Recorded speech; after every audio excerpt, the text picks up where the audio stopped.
Hello, everyone. Welcome in. We're letting people just jump in from the waiting room and then we'll get started.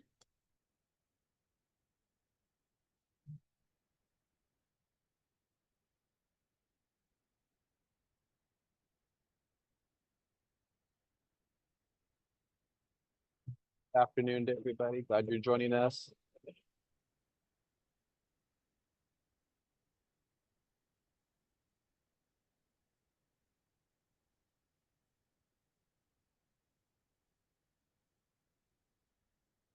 All right, we'll get started. Hi, everyone. My name is Naomi Riley. I'm the program coordinator for Count Play Explore with Fresno County Superintendent of Schools. We're so excited that you joined us for our session on coaching and presenting to adults, making every interaction count. And I'm joined by my colleague, John, and I'll let him introduce himself. Hello, everyone. Great to be a part of this. I work with Naomi for the Office of the Fresno County Superintendent of Schools as a part of Count Play Explore. So this is a great initiative to be a part of myself, and I'm glad you can be a part of it also. I'm a content coordinator with Count Play Explore and happy to be presenting along with Naomi today. So one thing that we'll be talking about is what it looks like in a presentation to keep people present, to keep people interested, and how to make every interaction count as we move through this. It's sometimes difficult to keep people's attention when we are working with adults. We all have a lot going on. And so we'll be going back and forth between the presenter mode, but also just talking to you about it, what it looks like to come alongside people.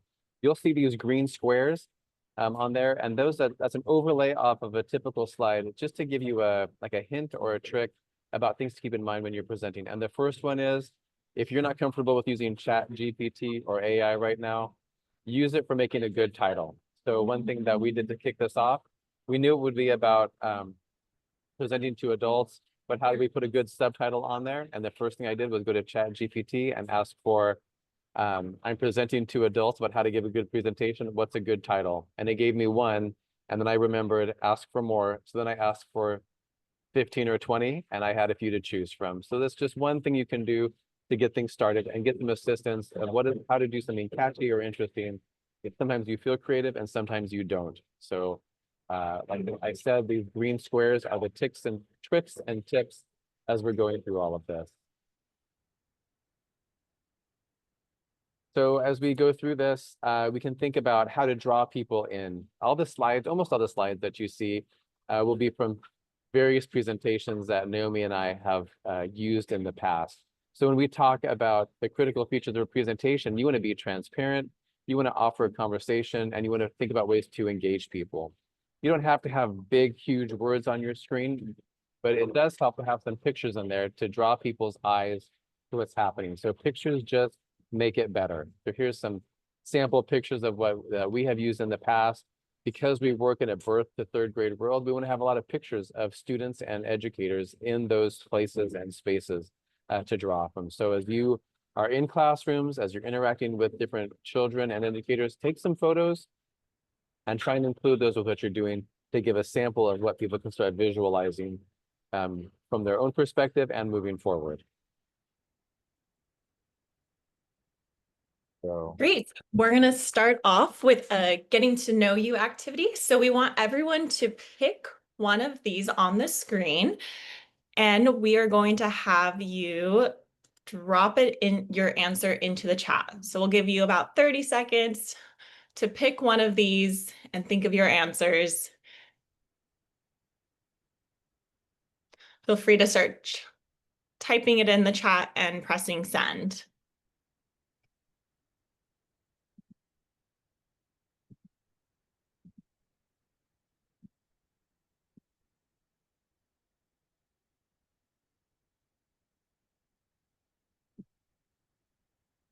someone said they don't understand, so just something to drop in, like, what is the best bargain you found at a garage sale or thrift store? Or what's the longest you've gone without sleep? Someone put 24, someone 25, or your go-to restaurant order.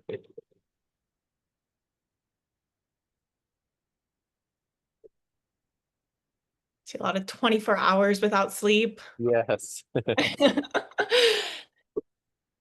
Your go-to Uh, restaurant order, poke bowls. That sounds really good. I like Jalen saying a couple of tacos. That's certainly me. 34 hours without sleep. That's a lot. That sounds horrible.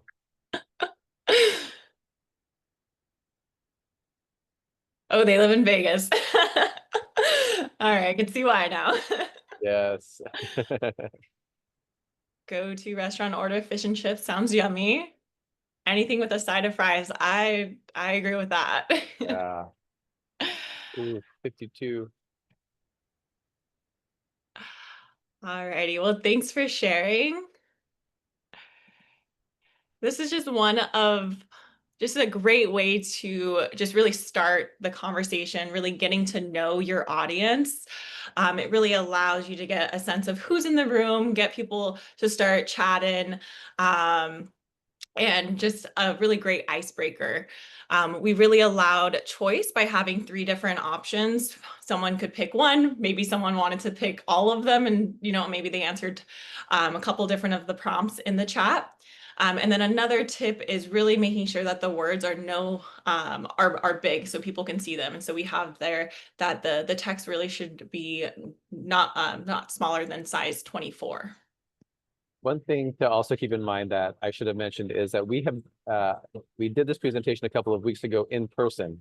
And so what we're going to share with you pertains to virtual, but also live, that when it's up on a screen, if your font is too small, people can't see it. So I appreciated Naomi touching on that one. Great. So we're going to do one more. This one's a little bit more specific to our topic today. And so again, we want you to pick one of the prompts below and take a few moments to think about what your answer is to one of these three. And we're going to have you put it in the chat, but we don't want you to press send yet. We're going to do a little waterfall in the chat. So what this means is we're going to give you some think time, about 30 seconds to 45 seconds, have you type it in the chat and not press send until we tell you to press send. All right. So I'll start my timer for, let's say, 45 seconds. Go ahead and pick one, think about it, type without hitting send. We'll give you a moment to consider. PL experience is a professional learning experience, like a workshop you've attended or a meeting where a professional development. We tend to say professional learning, so we'll shorten that to PL. Thanks for that question.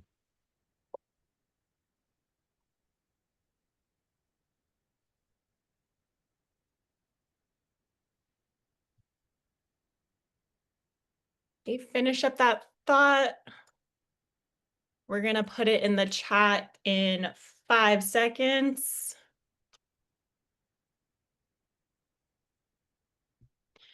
All right, if you can press send, we'll let there you go.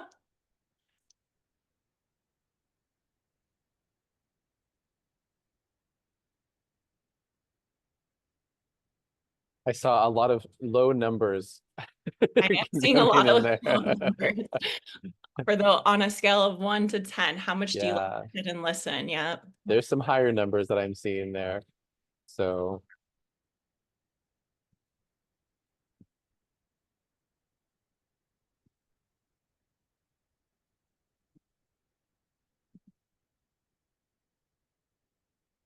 thank you for that word, Nathan, for that. I appreciate it.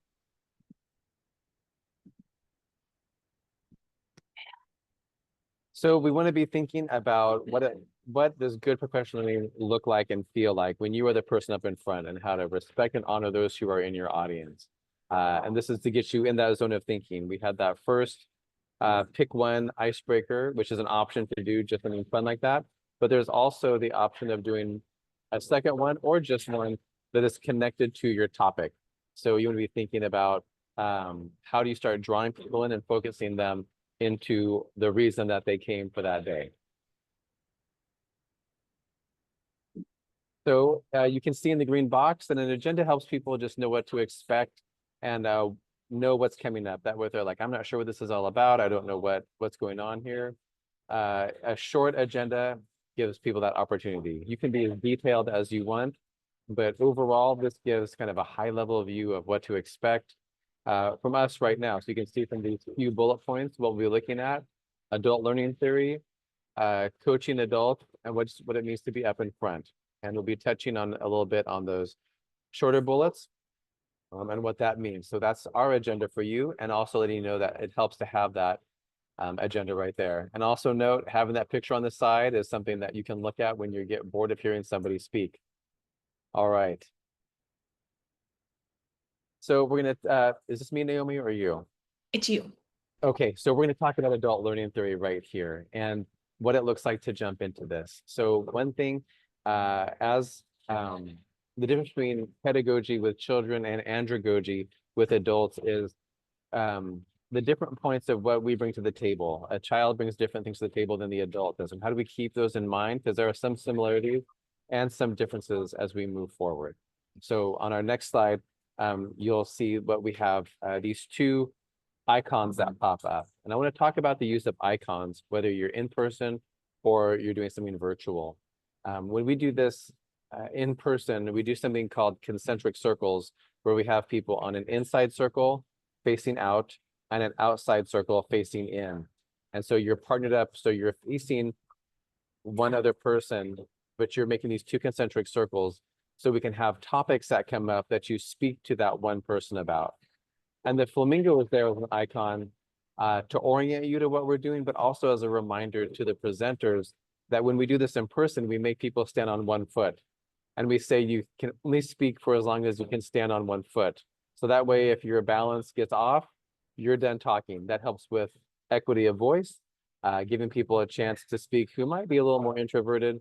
And sometimes even well-intentioned people can forget how long they're speaking for and take up more time than they might be expecting to. Sometimes when you say 30 seconds per person, the first person is sharing, and oh my gosh, that time is gone before we realize it. But when we do things in person, we try and put some fun things in place that don't limit people, but remind people of where we're at. And again, that equity of voice is an important factor. So in person, we would have you partner up, make these circles, and then put some prompts up for you to speak to. Instead, because this is virtual, we're going to put you in breakout rooms, and I'll let Naomi share what that's going to look like when you get into your breakout rooms.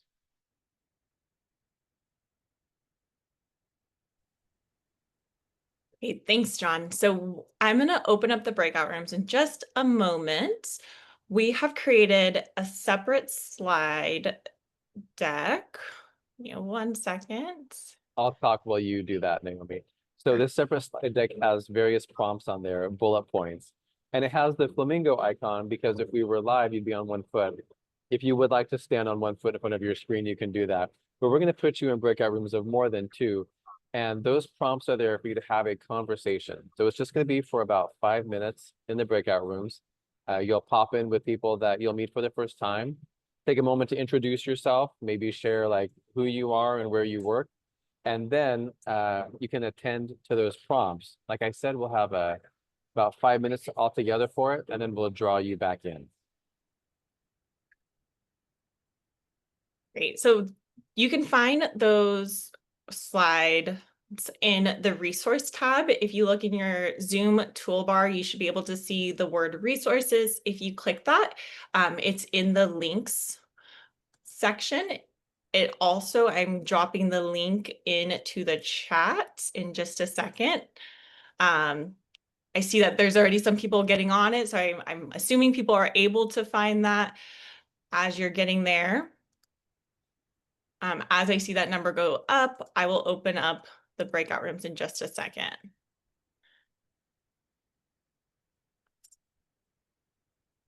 Perfect. Let me share this link again in the chat. All right, so the link is now in the chat, and then also again, it's in the resource button in your Zoom toolbar. So there's two ways to get to it. And I will open up the rooms in just a second.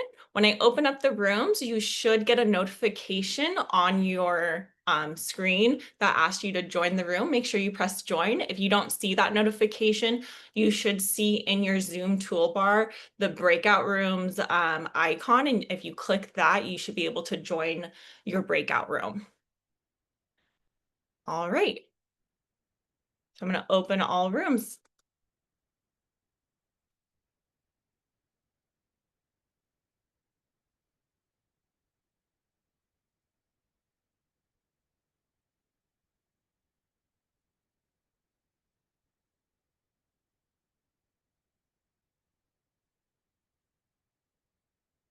John, you're on mute. I'm guessing that the two unassigned people are us. They are. All right. If you're having troubles navigating to a room, put it in the chat and we can try to help you out.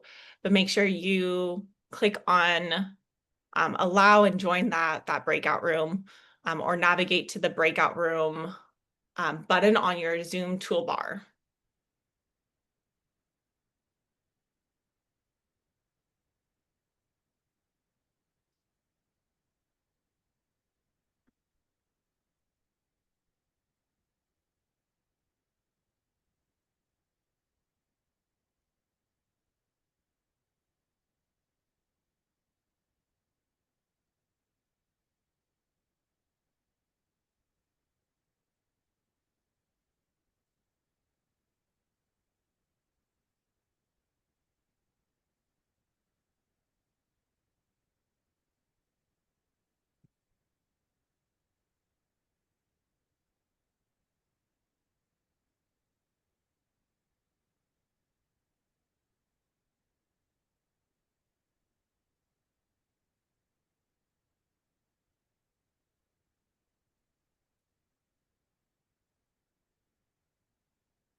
If you're having troubles finding the breakout rooms, if you look at your Zoom toolbar, you should be able to see the breakout room icon.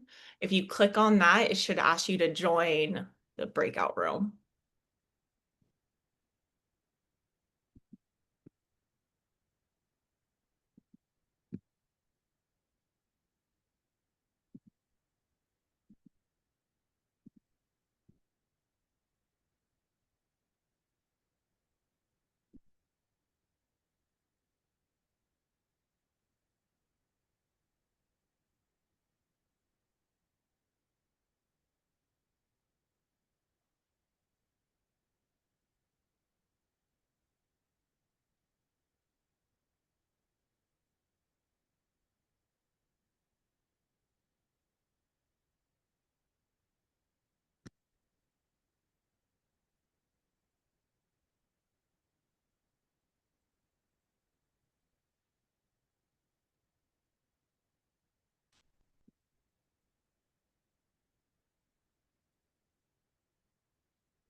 All right, for those who might be having problems with the breakout rooms, we can share our screen here and maybe you can answer the prompts through the chat.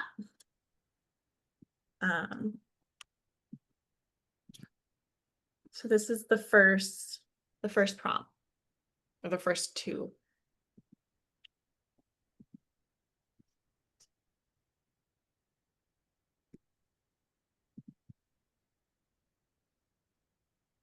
I'll just, for those of you who have joined us back in here, thinking about how we don't want to just transmit information to people, but facilitate how they can bring it in, how they can not just consume it, direct instruction, but how they can consider it and actually like make it a part of who they are. And so maybe you could put in the chat what your thoughts are about what that might look like or what you've experienced.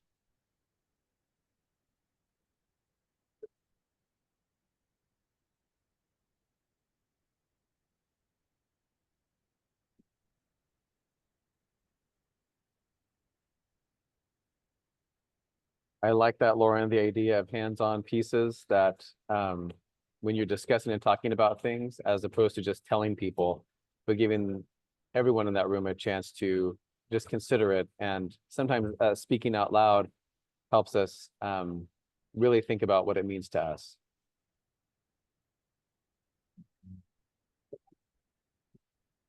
And Maria, yes, sometimes people do want to sit quietly and just take in information. That there's a reality of like that's somehow some of us learn best at just didactic learning of like I want to sit here, I want to hear it and consider it internally myself. I want to keep those people in mind so that we don't overwhelm them with too much of that, right? There is a time to just sit quietly.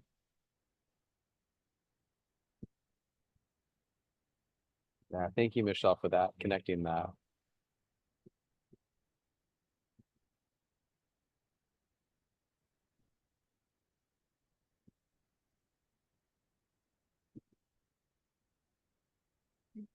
Should we close out the breakout rooms?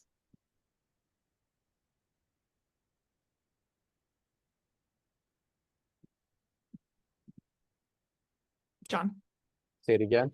should we close out the breakout rooms? I think so. We're probably in a good place.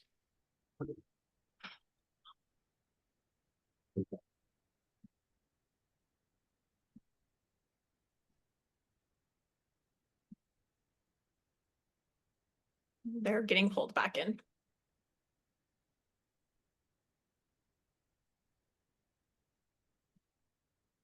As you come back in, I'd like to welcome you back. Hope that you had a nice conversation. One thing about doing this, again, whether it's virtual or live, the idea that being able to talk and meet new people and speak to people, and you can see right there that sometimes it doesn't always work, that we might be in the spot where we can't have our camera on, we're choosing to have our camera off for a specific reason. Some people might be shy for doing that, and we want to keep that in mind, that it might be a difficult space for people to meet new ones, but allowing them to have choice as to how many people are in that group. If you do people in twos, you might, that might not work out well. You can have like 3, 4, 5 people. That allows for what might be a more robust conversation.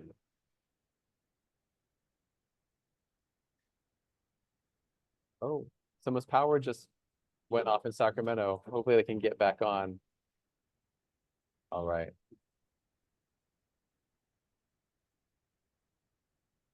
So, and also to remind you that that flamingo there was to keep us oriented. Now, if you want to set this up differently, like maybe you want to allow people to walk to different areas of the room, or perhaps you have a different format for doing this, you can pick the icon of your choice. You can see at the bottom in really small font, which is too small to be totally appropriate, but we wanted to make sure that we gave credit to the Noun project. If you type in Noun project into whatever search engine you use, you'll be able to find free icons that you can pick and choose. So we can search for icons of whatever style you want, and then it's a free to have an account with them, and you can choose that icon and then paste wherever you want to. So the Noun project is a great place to search for free icons that you don't have to worry about copyrights regarding. And I am seeing that some of the breakout rooms might have not had people join fully. We do apologize. We do know that there's sometimes tech issues and it's sometimes difficult to join the breakout room. So thank you for those who were able to join and meet new people and have those conversations. And thank you to those who stayed in this main area and were able to have a little bit of a conversation through the chat. And it's always about being able to kind of test different things out and kind of roll with the presentation. Sometimes the tech works and sometimes it doesn't. Right.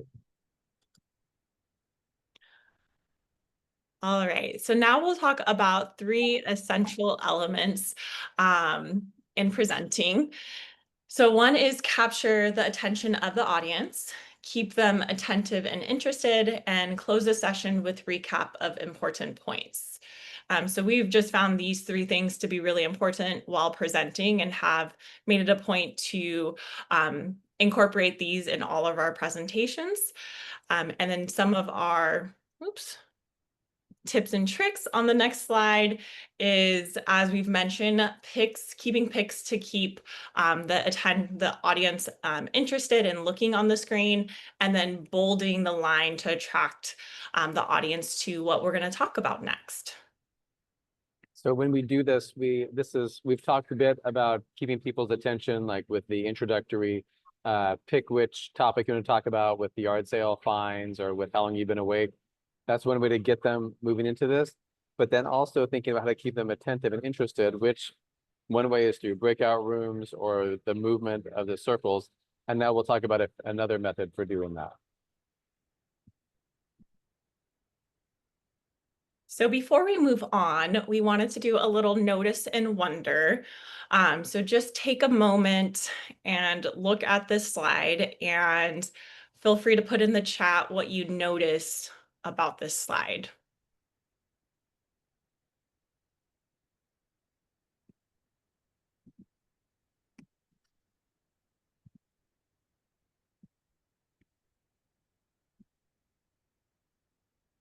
It's really busy.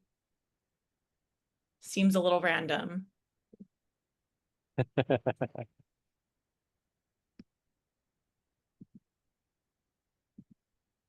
Making some people hungry, maybe. The random photos are throwing me off. The charts are too small. What should I look at? That's a great question. Great. Those are all really nice comments on there that's what we were going for, hoping for many of these.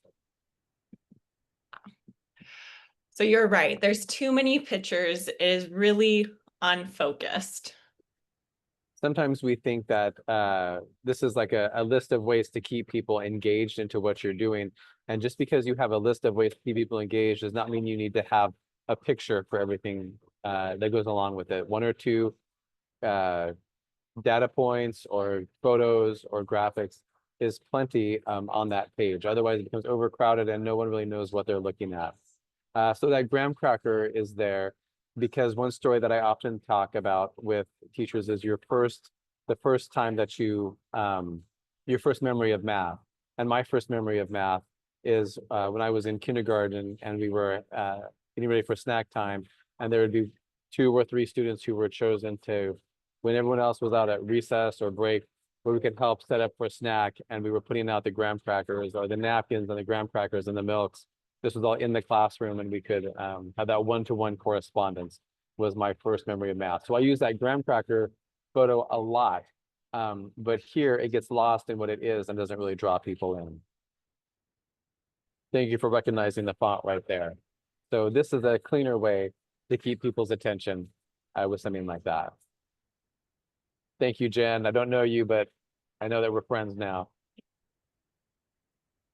As John was just sharing, this is a great way to be able to connect that photo back to that story that he was just talking about, and then really talk about these 7 key elements of keeping your attendees engaged. So some of these we've already talked a little bit about today or have shown, and then we'll continue to show these throughout the rest of our presentations, but really engaging them in stories. So being able to connect it to personal stories, but also really relevant stories to what you're presenting on, including those visuals to make those connections to the content that you're presenting on, including facts, data, and information, including humor when you can, including opportunities for movement. We are virtual today, so it's a little bit more difficult, but really thinking about opportunities to get people out of their seats, moving around, especially when you're in in-person presentations.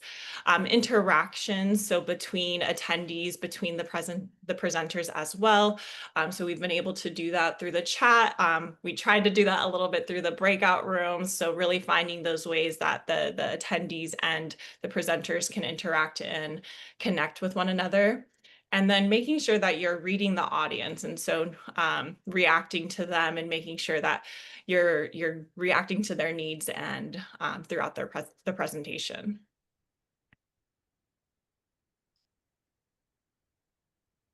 One way that we like to get people moving around when we are in person is doing an activity called Four Corners. We don't want to do too many breakout sessions because we're having some difficulties with everyone being able to get into one or being able to be heard. So we'll pull back from breakout sessions, breakout rooms, even though it's really important to do virtually because it keeps people engaged and a chance to speak. An example, though, of in-person is an activity called Four Corners. So there's a man named Jim Knight who has done a lot of research and work regarding coaching, academic coaching with other educators and peers. And so he's written a number of books on the topic, and I think he's wonderful to learn from. So we pulled 4 quotes from one of his books. And what we'll do is we'll take these 4 quotes and we'll write them, we'll have them typed out or printed and put them in each corner of the room. So people have a chance to go to each of the corners to read the quotes. Then after they've had a chance to hear what all 4 of the quotes are, they choose the one that draws them in, their favorite one or the one that's the most meaningful, and they stand by that quote. So now you'll have people who have chosen which corner to be in. So you might have a corner that has a few people, a corner that has many people, and anywhere in between. And then we ask them to have a conversation in groups of 2 or 3 in those corners about why they chose that quote and why that quote was meaningful. So maybe there's 3 people in the corner, those 3 people can talk. Maybe there's 20 people in the corner. Within the group of 20, break into 2s or 3s to have that conversation. So we can show you the quotes are that we've chosen to give you an idea of what that might look like and give you a chance to read them. So maybe 10 to 15 seconds per quote to give you a chance to consider them.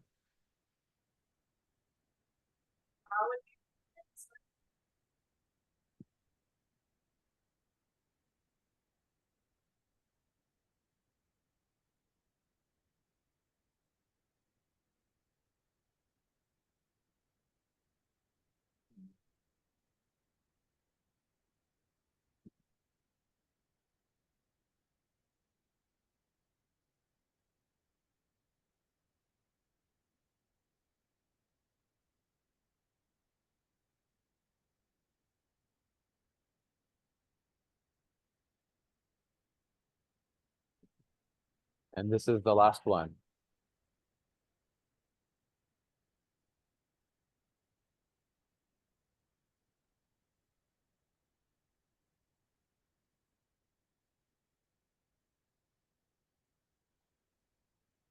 To speak to this a little bit more, like educators, including me, we like our quotes. We like things that are motivating, that can give us something to consider and think about. And being able to talk about those are really encouraging. So maybe you were reading these and you're like, I love that one. Oh, wait, I like that one even more. Or maybe you're thinking, I wish I could see that first one again to do that. And I see the prompt on here, like, how do you know if you're asking a good question?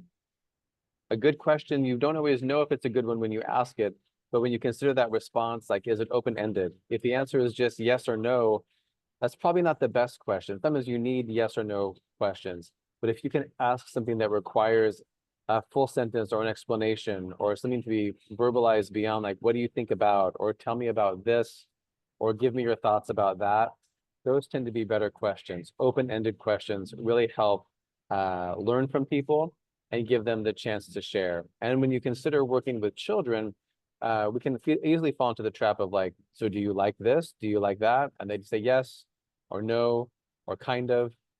But if we ask something that requires a bit of a response, those are better questions to draw people out and help us to connect as humans.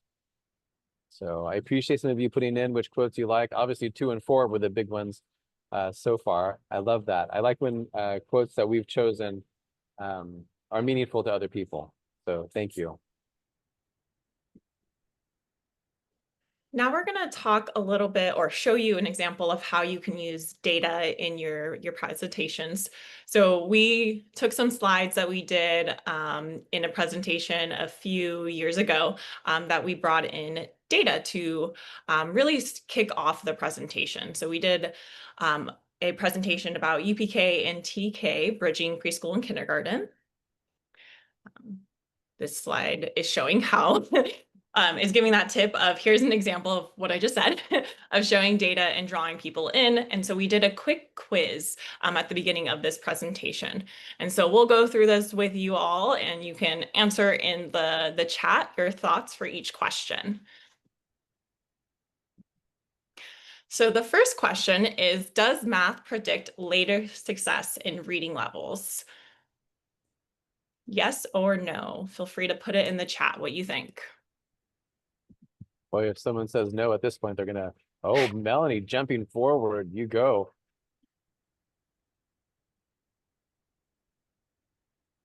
Looks like it's slowed down a little bit, so I'll go to the next slide. I'll let you read that.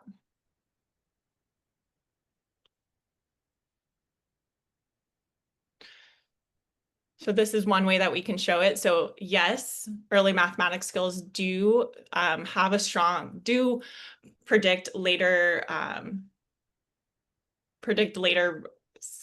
sorry. Math skills, Yes, do.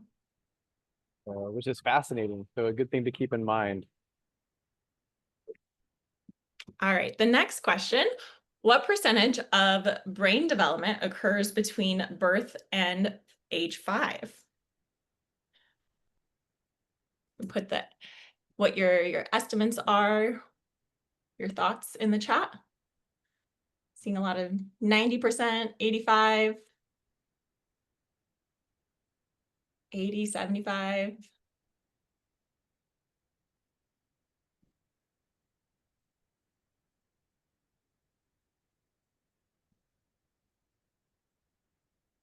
Right, I'll show on the next slide. So 90%. 90%. Crazy.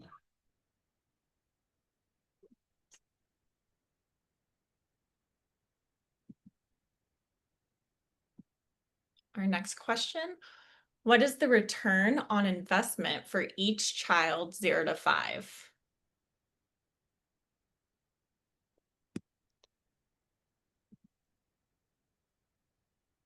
And this is in dollars. So like for every dollar that you spend comparative to students of older ages. Mm-hmm. Priceless. I like that one.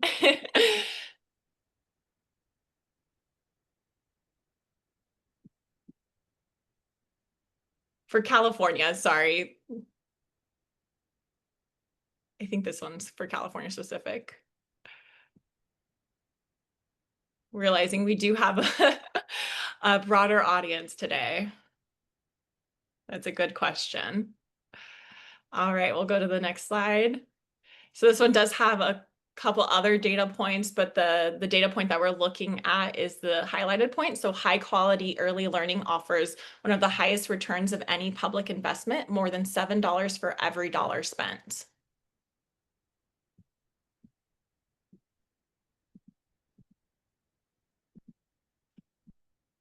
Great. Thank you so much for participating in that. And then our last question in our quick quiz for that particular presentation was really connecting it back to that our topic and really asking what is the difference between UPK and UTK. So the past 3 slides were really pointed interest, and then this was really moving forward to really talk about what we were going to focus on during that professional learning session. And keeping in mind, well, I'll let you finish this. This was the next slide in that presentation. But keeping in mind that this is just like we said, like pick one of these to talk about and share with other people or put in the chat. This is one more way to begin a presentation and to draw people in by thinking about the data that's involved. All right, so we'll take a moment to just reflect on what you have liked so far about the presentation.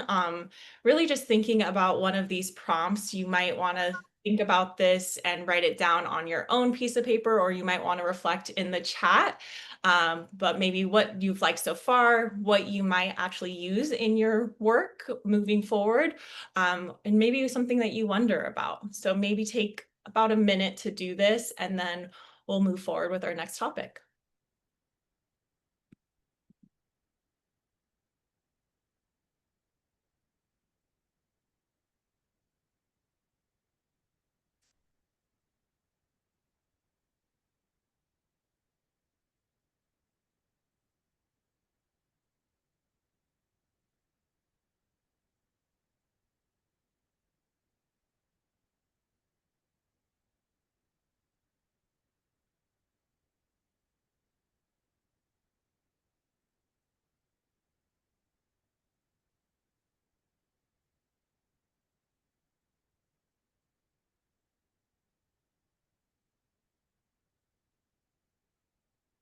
as some of you are typing things in and still considering, remember that this slide deck is available to you. The presentation is being recorded. So someone mentioned like missing a bit because of power going out. So if you want to come back to this, there's more to come. We're not done.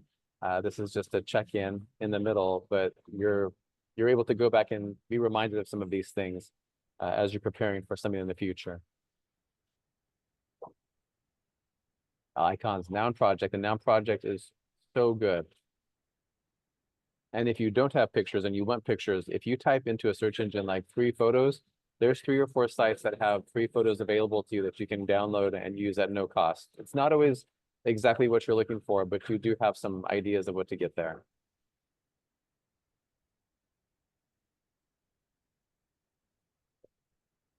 Great. Finish up your last thought. Oh, passing it over to you, John. So we're going to talk about coaching now. We've spent the first 40 minutes or so talking about professional learning experience and how to provide that, but now talking about what coaching looks like and the interactions with other adults. So the academic coach, I remember the first time when I was hired to be an academic coach, and I was talking to a friend of mine about what I was doing. I was like, well, I'm coaching people. And he was like, oh, like what sport are you coaching? And I was like, oh, no, not like athletic coaching, although sometimes it feels like it. We're doing, the one-on-one with the teachers or small groups. So these next few slides will be all about what it means to have those interactions and be sharing with people, whether you're directly in that classroom or having conversations outside the classroom. All right. So some things to keep in mind here. They're all listed. There's 7 different pieces. You can read those. We don't want to read too much to you, but give you that opportunity. But making sure that when you're interacting with other adults, that you keep yourself real, that it's not about judging them, but it's about having database so that we're not just saying what we think. There's certainly a part of what we think involved, but when we share like, I think this, I think that, that makes it personal. If we keep things database, then it's not me judging, it's just sharing what's happening in that classroom. So when you be transparent about our struggles, as we either were teachers or might be teachers at the same time as being a coach, and then also moving forward with making sure that we can act on these things as our next step. All right. So this next slide talks, we're going to focus on being database and then touching into those other ones. So when we speak about database, here's some examples of that. So my first time, I had just been hired to be an academic coach. It was at the county level, and my office at the county level, we would contract with small school districts who couldn't afford a full-time academic coach. So they would say, we can't afford a full-time, but we can afford like 20% of an academic coach, or maybe like 10 days a year of academic coaching. So I worked with many small schools in the area as a part-time academic coach with them. So my very first time going as a coach to a small school, 1 teacher per grade level. I didn't know this teacher, except I'd met them over lunch. I'd met the 5 teachers I was going to coach from 8th grade, 3rd grade to 8th grade initially. And none of these teachers had requested it. The administrator, it was a superintendent / principal who had requested that someone from the county come out just to give support, not for anything bad, but just to beef things up. And so here's what would happen in that one. On this next slide, you'll see a visual of that experience. So I walked into this 4th grade classroom, and on the right-hand side, you can see the word front. And that's where I had written where the teacher was working from. And I walked in into the classroom, and there's a rectangle in the bottom of this graphic. That's where the teacher's desk was. And I sat at the desk, and I was like, I don't even know what I'm doing, but I'm here to coach this guy. Let's see what it looks like. Well, there was a lot going on in this room. It wasn't quiet. It was really loud. And I don't expect the classroom to be super quiet, but I was like, oh my gosh, like I didn't like pre-plan with this teacher. I didn't sit down and say, what should I be looking for? I just walked in to coach this guy. And there was so much going on in the room. So I thought back to my teacher induction experience of observing other people. So I quickly sketched the room, and I wrote down where all the desks were. So each of those rectangles is 1 student desk. And I started marking on these desks what were happening. So if you see a big X means there was no student there, but the small X's means that the student spoke out without raising their hand. And this wasn't like little comments, but like inappropriately speaking out without raising their hand. If there's a dot, that means that they sharpened their pencil without asking. They just got up and sharpened their pencil. And we know how loud and disruptive that can be. And if there's a check mark, that means that they were talking, like just talking to someone nearby, without being a part of what was happening in there. And then also, there were two that asked about going to the bathroom in the middle of the lesson. And you can see kind of in the bottom right that student had their head down for 5 minutes. All of these marks occurred in less than 10 minutes in the classroom. And I was so overwhelmed by how much was happening. I walked out and I didn't know what to do because I realized I hadn't pre-planned. I wasn't well prepared myself. I hadn't prepared the teacher for why I was coming in. I'm just walking in to observe in this classroom with no warning, except that I'm coming in after lunch. And I left the classroom thinking, what am I even doing here? I shouldn't have done such a poor job of preparing this teacher or myself for it. And I had to go straight into the next classroom then to go continue these observations. But I held on to this paper and I was like, what am I going to do? What's this going to look like when I have to speak to this man about what was in there? And so I was going from classroom to classroom and I was semi trying to avoid him because I wasn't sure what to do. And then later in the day, we were walking past each other in the hallway and he's like, hey, so what did you think of what was going on in my room? And I swallowed and I took a breath and I pulled out the paper and I was like, well, here's what I observed. And I shared with him the same thing I told you, like, here's what each of these marks mean. And he looked at it and he studied it for a while and he looked at me and he said, this is great information. I really appreciate this. I have a lot of work to do. And I just thought, oh, thank goodness that he was receptive to this. And I realized none of this was me. This was all data. I wasn't saying there was too much or too little of anything. I was just giving him a visual of what he didn't realize was occurring in his classroom. So data-based and just being friendly and real. And I shared with him, like, we all struggle with classroom management. We all struggle with these things happening. Let's start talking about what systems we can put in place to help you feel stronger and more confident with what's happening in your classroom. So data-based and really taking on specific things. So this next slide is another visual, not a visual, but yeah, this one here of a teacher that I was prepared for. So this was a few years later. I was in a first grade classroom.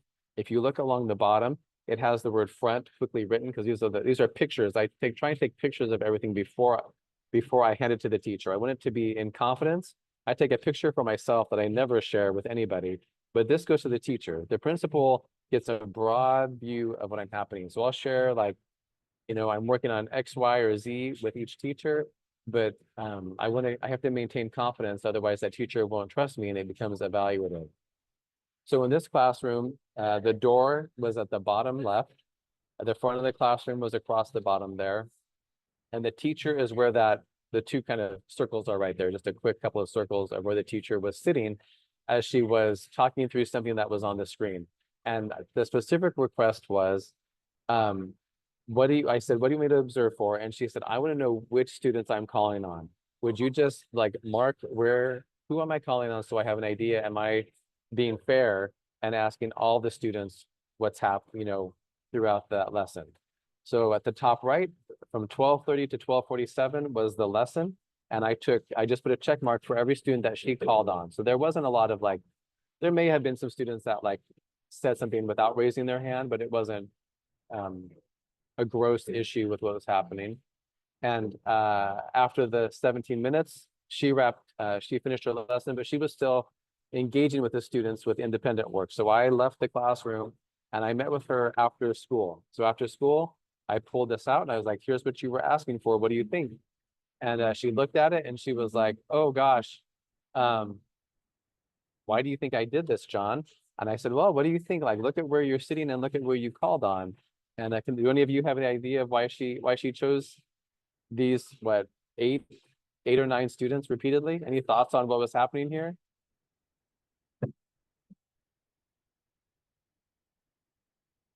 They were in her line of sight. She was facing a bit to the right with where she was. So the students that were to the left, where those two X's are, those were a bit more peripheral to where she was. You can see literally where her eyes were going most of the time. And then the students that were to the side, she just didn't catch. And she was like, oh, and she didn't catch that. She didn't realize it. She's like, and I said, I think this is just the way you were facing. And I said, I understand sometimes we walk around when we're teaching, sometimes we sit when we're teaching, sometimes we stand in one spot. And so we talked about, I said, what do you think? You know, I wanted to say was like, move around more. But instead what I said was like, so what do you think might help with this? And she said, well, I probably should sit less. And I said, okay, what does that look like? And she said, well, maybe I just need to like stand in different points of the room throughout my lesson. And I said, that's a great idea. And so uh, I went back and I should have, I don't have a picture of the next time I observed her, which was the next day. But the X's were more spread out, more equitable because she was more thoughtful about that. So trying to come alongside teacher in just really small ways that make big differences with what they're doing. And then one more example on the next slide. This was in a preschool classroom where the teacher was at a table that had these 6 students around. And this preschool teacher wanted me to let her know when she was asking open-ended questions, like, what do you think about this? Versus a closed-ended question that had one correct answer. So I was checking, the X's are where the students sat, the check marks are how many times she called on them, and the tally marks were if it was an open or closed question.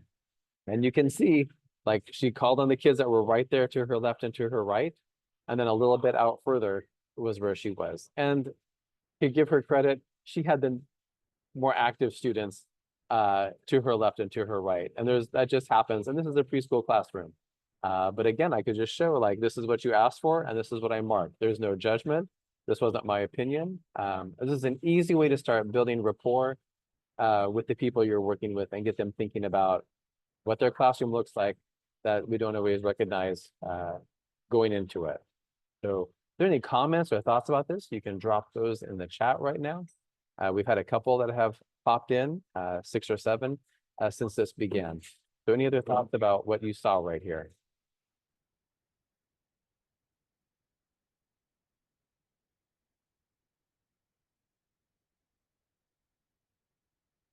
All right, we can go to the next slide. And if things do pop in,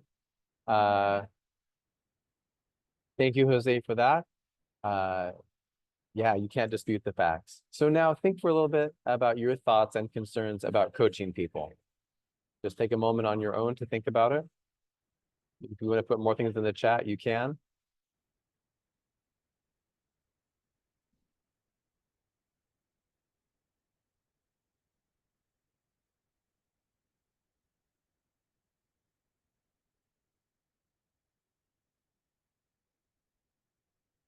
And we can move along. We've had a few things in the chat. Database is great to have in there. Yes, low inference, like this isn't high stakes stuff here. It's just about, what are small things that you can do in your classroom that make a difference to help them. So yes, and trust me, I walk around so much more. Being a coach has made me a better teacher where I think to do these things myself.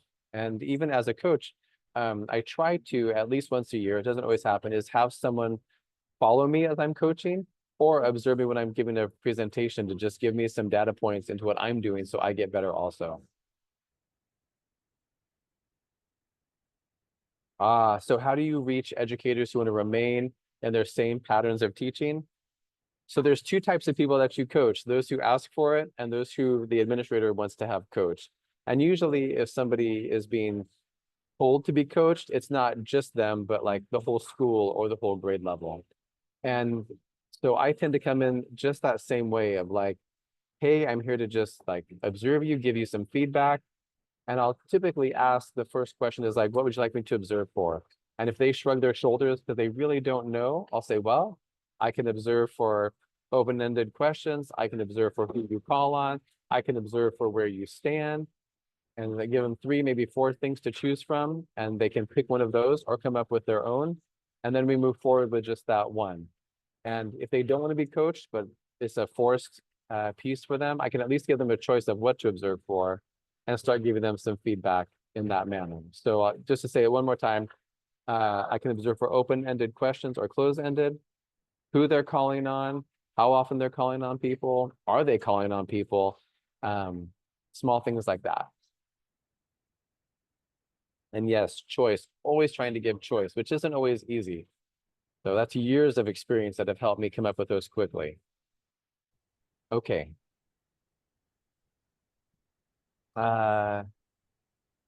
We thought this was just a nice quote as we start to move towards the end of our presentation, that whether you're presenting in front of adults or if you're coaching adults, having just like a second plan, having a backup plan, having some choices of what it's going to look like. When we talk about things like four corners or pick one thing to choose from, something like four corners is a nice thing to have, almost like you have an hour-long presentation to give and you're not sure if you've planned enough. So you hold on to that four corners and you do it because you need to fill time in a quality way. Sometimes you might have a short article that people can read and respond to, like no more than a page. Maybe it's a few like paragraphs out of a longer article that they can read and respond to and talk about. So having some quality ways to use up that time as opposed to just filler. We know when there's filler that isn't worthwhile, and it frustrates us because we feel like our time is being wasted.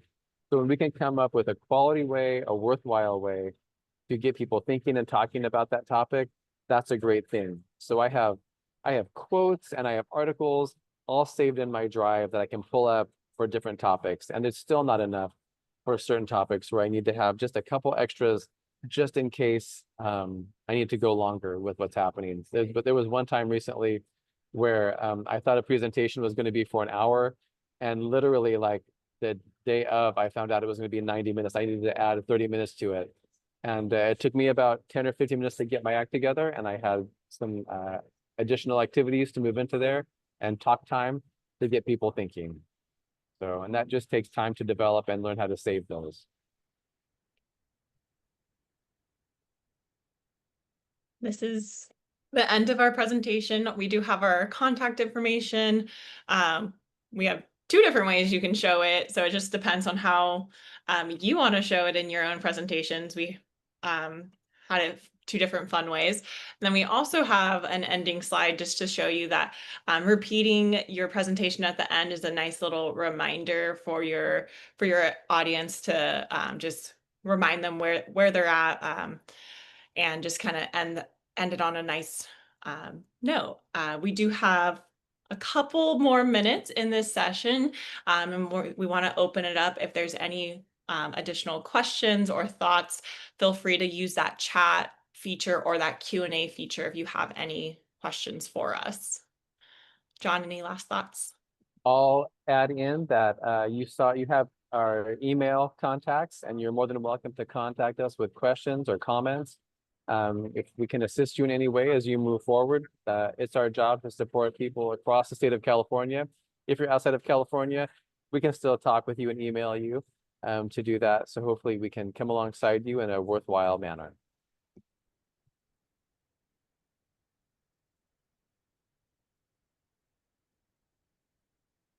We'll keep our breakout session open for another minute or two. So if you have any questions, feel free to drop them in that Q&A feature or the chat, and we'll make sure to answer them. Absolutely. Thank you for joining us.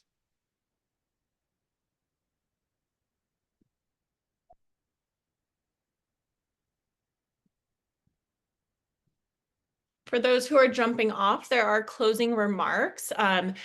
In the closing remarks, we'll share information about the end of the event survey and the certificate of participation. So we would really appreciate if you can jump on over there so you can take the end of the event survey and get your certificate of participation. And that should start in just a minute or two.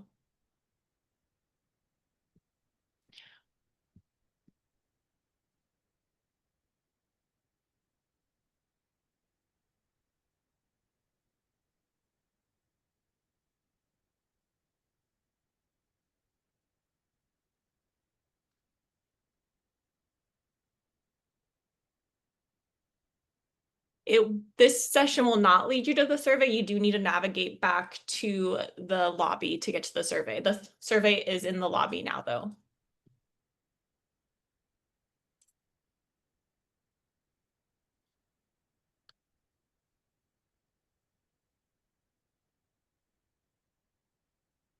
Great. All right. Thanks, everyone.